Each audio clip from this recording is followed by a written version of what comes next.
Du courage face aux épreuves. Ces versets bibliques te donneront du courage face aux épreuves. Bonjour à tous, bienvenue à notre live d'aujourd'hui. Nous vous proposons certains versets bibliques sur la foi, et des contenus connexes, pour aider des frères et sœurs qui veulent augmenter leur foi. Nous savons tous que dans la vraie vie, de nombreuses personnes seront confrontées à diverses difficultés et problèmes tels que la pression au travail, les conflits familiaux, les revers conjugaux, et diverses catastrophes telles que la peste, la famine et les invasions d'insectes qui arrivent maintenant, nous faisant nous sentir impuissants et confus. Nous ne savons pas comment faire face à la vie de l'avenir et perdons progressivement foi en Dieu. Alors comment pouvons-nous renforcer notre foi pour suivre Dieu dans une telle situation? La lecture de ce qui suit vous aidera. Cliquez sur le lien WhatsApp sur la page d'accueil de ma chaîne pour rejoindre notre communauté et le prêtre partagera avec vous la parole de Dieu pour votre situation difficile. Versets bibliques pour fortifier la foi. Qu'est-ce que la foi dans la Bible? Hébreux 11h1. Or la foi est la substance des choses qu'on espère, une conviction de celles qu'on ne voit point. Marc 9h23. Jésus lui dit, si vous pouvez. Tout est possible à celui qui croit. Matthieu 21h21. Jésus leur répondit, en vérité, je vous le dis, si vous avez la foi et que vous n'hésitiez point, non seulement vous ferez ce qui a été fait, au figuier, mais quand même vous diriez à cette montagne, ôte-toi de là et jette-toi dans la mer, cela se fera. Matthieu 17h20. Il leur dit, à cause de votre manque de foi. En vérité, je vous le dis, si vous avez de la foi comme un grain de sénévé, vous direz à cette montagne, passe d'ici là, et elle y passera, et rien ne vous sera impossible. Hébreux 11h6. Or, sans la foi, il est impossible de plaire à Dieu, car il faut que celui qui s'approche de Dieu croie qu'il existe, et qu'il est le rémunérateur de ceux qui le cherchent. Hébreux 10h39. Pour nous, nous ne sommes pas de ceux qui se retirent pour leur perte, mais de ceux qui gardent la foi pour sauver leur âme. Comment la foi en Dieu prend-elle forme? Psaume 91, 7.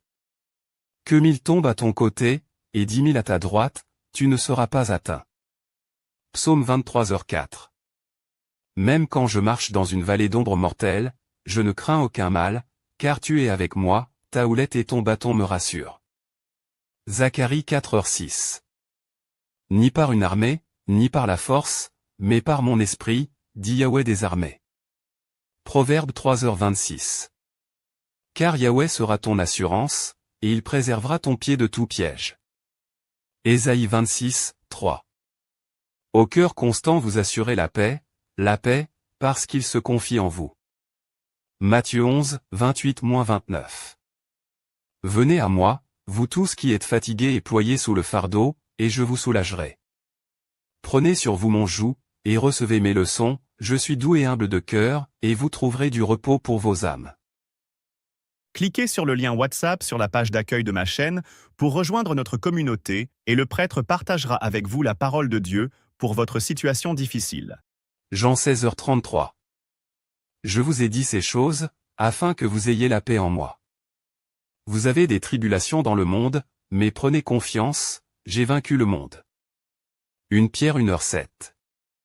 Afin que l'épreuve de votre foi beaucoup plus précieuse que l'or périssable que l'on ne laisse pourtant pas d'éprouver par le feu, vous soit un sujet de louange, de gloire et d'honneur lorsque se manifestera Jésus-Christ. Parole de Dieu concernée. Dieu Tout-Puissant, le chef de toutes choses, exerce son pouvoir royal depuis son trône.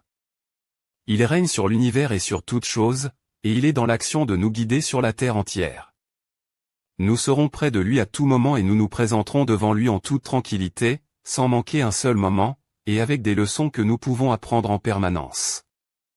Tout, depuis l'environnement qui nous entoure jusqu'aux personnes, aux événements et aux objets, tout cela existe avec la permission de son trône. Ne laisse en aucun cas des griefs survenir dans ton cœur, où Dieu ne t'accordera pas sa grâce. Quand la maladie frappe, c'est dû à l'amour de Dieu et, à coup sûr, ses intentions bienveillantes sont derrière cela. Même si ton corps peut endurer quelques souffrances, ne cultive aucune idée de Satan. Loue Dieu au milieu de la maladie et apprécie Dieu au milieu de ta louange. Ne te décourage pas face à la maladie, continue à chercher encore et encore, ne perds jamais espoir, et Dieu t'illuminera de sa lumière. À quoi ressemblait la foi de Job? Dieu Tout-Puissant est un médecin tout-puissant. Demeurer dans la maladie, c'est être malade, mais demeurer dans l'esprit, c'est être bien. Tant qu'il te restera un dernier souffle, Dieu ne te laissera pas mourir. Cliquez sur le lien WhatsApp sur la page d'accueil de ma chaîne pour rejoindre notre communauté et le prêtre partagera avec vous la parole de Dieu pour votre situation difficile. Nous avons en nous la vie ressuscitée du Christ. Indéniablement, nous manquons de foi en la présence de Dieu, que Dieu nous donne une vraie foi. Vraiment douce est la parole de Dieu. La parole de Dieu est un médicament puissant. Elle couvre de honte les démons et Satan. Comprendre la parole de Dieu nous donne un soutien. Sa parole agit rapidement pour sauver notre cœur. Elle dissipe toute chose et apaise tout. La foi est comme un pont à tronc d'arbre unique, ceux qui se cramponnent totalement à la vie auront du mal à la traverser, mais ceux qui sont prêts à se sacrifier pourront traverser d'un pas assuré et sans inquiétude. Si les hommes nourrissent des pensées timides et craintives, c'est parce que Satan les a dupés, craignant que nous traversions le pont de la foi pour entrer en Dieu. Satan essaie par tous les moyens possibles de nous communiquer ses pensées. Nous devons à tout moment prier pour que Dieu nous illumine de sa lumière, à tout moment compter sur Dieu pour purger le poison de Satan qui est en nous, pratiquer dans notre esprit à tout moment la manière de nous rapprocher de Dieu, et laisser Dieu dominer tout notre être. Cliquez sur le lien WhatsApp sur la page d'accueil de ma chaîne pour rejoindre notre communauté et le prêtre partagera avec vous la parole de Dieu pour votre situation difficile. Durant les épreuves, il est normal que les gens soient faibles, qu'ils aient de la négativité en eux, ou qu'ils manquent de clarté au sujet de la volonté de Dieu ou de leur voie de pratique. Mais dans tous les cas, tu dois, tout comme Job, avoir foi en l'œuvre de Dieu et ne pas nier Dieu. Bien que Job fût faible et qu'il maudit le jour de sa naissance, il ne nia pas que toutes les choses dans la vie humaine ont été accordées par l'Éternel et que l'Éternel est aussi celui qui les reprend toutes. Peu importe la façon dont il a été testé, il a maintenu cette croyance. Dans ton expérience, peu importe l'épurement que tu subis à travers les paroles de Dieu, ce que Dieu exige de l'humanité, en un mot, c'est sa foi en lui et son amour pour lui. Ce qu'il perfectionne en œuvrant de cette manière, c'est la foi des hommes, leur amour et leurs aspirations.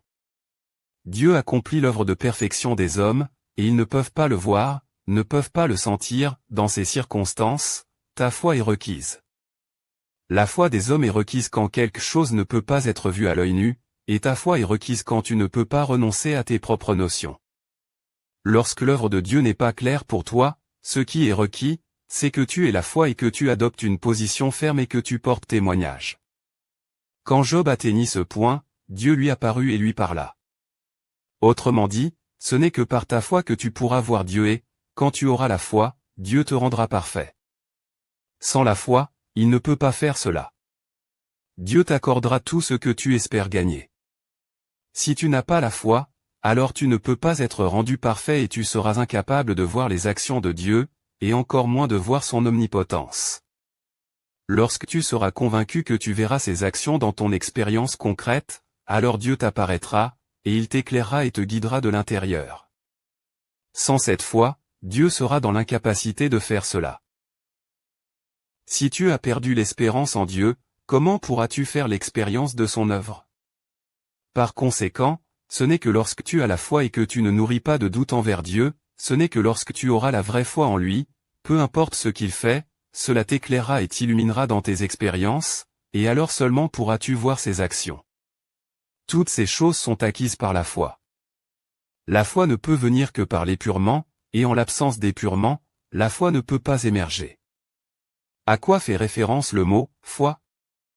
La foi est la croyance authentique et le cœur sincère que les humains devraient avoir quand ils ne peuvent pas voir ou toucher quelque chose, quand l'œuvre de Dieu n'est pas conforme aux notions humaines, quand elle est hors de la portée des hommes.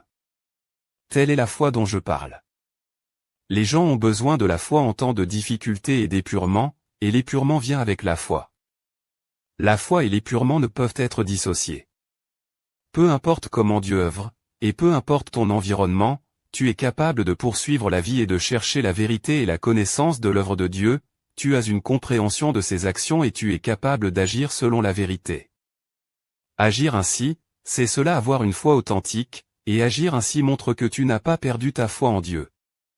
Tu ne peux avoir la vraie foi que si tu es capable de toujours poursuivre la vérité à travers l'épurement, que tu es capable de vraiment aimer Dieu et que tu n'acquiers aucun doute à son sujet, si, quoi qu'il fasse, tu pratiques quand même la vérité pour le satisfaire et que tu es capable de chercher sa volonté dans les profondeurs et d'être préoccupé par sa volonté. Auparavant, quand Dieu a dit que tu régnerais en tant que roi, tu l'as aimé, et quand il s'est révélé lui-même ouvertement à toi, tu l'as suivi. Mais maintenant, Dieu est caché, tu ne peux pas le voir et les problèmes se sont abattus sur toi. À ce moment-là, vas-tu perdre espoir en Dieu?